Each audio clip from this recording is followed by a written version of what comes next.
ध्यान दो इधर, इसमें कितने त्रिभुज है? 2 त्रिभुज। एक यहाँ पे ए बी सी, तो इसमें ये वाला जो है समकोण बना रहा है, ठीक है।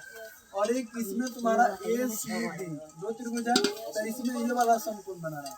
तो इस त्रिभुज के लिए ये कर्ण हो जाएगा, इस त्रिभुज के लिए ये कर्ण होगा, और इस त्रिभुज के लिए ये कर्ण होगा। ध्यान से देखना इसमें। तो पहले हम क्या करेंगे कि इस त्रिभुज से चल के x का मान निकालेंगे, और जो x का मान आएगा तो यहाँ पे इस भुजा का मान और इस भुजा का मान प्राप्त हो जाएगा, और फिर कर्ण का मान निकालेंगे तो दोनों त्रिभुज का निकल जाएगा। तो पहले हम चलते हैं त्रिभुज ए बी सी से, त्रिभुज ए बी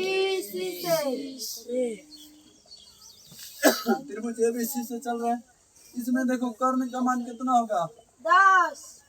कर्ण का मान 10, आधार का मान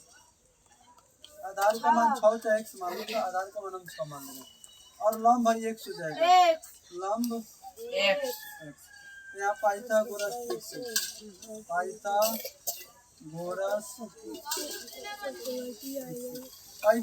ट्रिक क्या कहता है?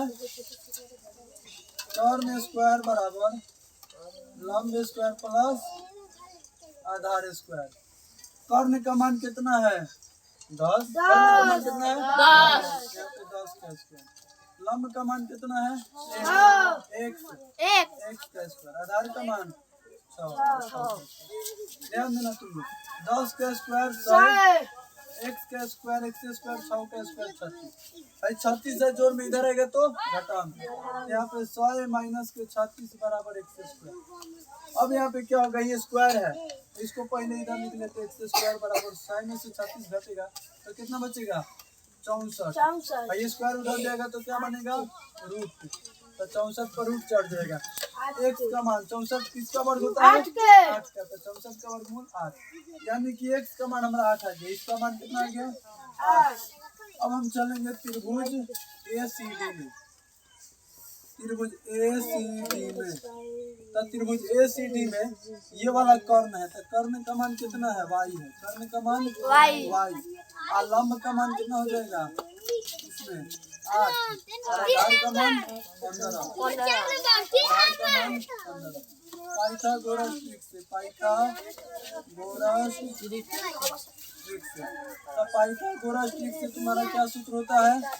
सूत्र होता है कर्ण स्क्वायर बराबर लंब का स्क्वायर प्लस आधार का स्क्वायर, ठीक है।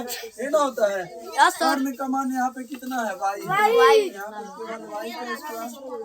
लंब का मान कितना है? 8 का स्क्वायर। आधार का मान कितना है? 15 का स्क्वायर।